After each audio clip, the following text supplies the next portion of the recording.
Oo. May buhat-buhat. Oo nga. May buhat-buhat. Wild girl.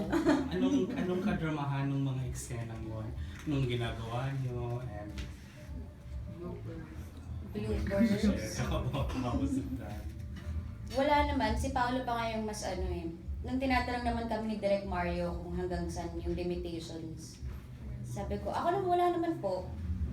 Tapos sabi, ikaw, pwede ka ba magtanggal ng pants? Direk, hindi po eh. Totoo? Ay, Kaya pala limited lang nakita mo. pero nung tail naman, ginulat siya ng director, ni Direk Mario. Pinag-budget, sabi, natigilan din siya. Nakatalikod siya sa camera.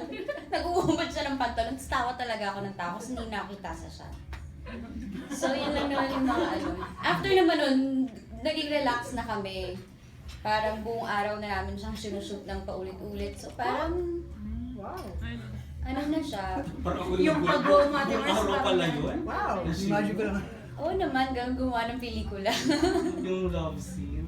So, ayun. After naman nun, para na kaming best friends. Oo nga, Sobrang nagsishare close na na daw kami. kayo ng ano eh.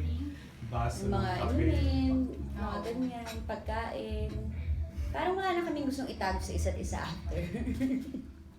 And yung favorite scene ko was kung paano ka nag-goodbye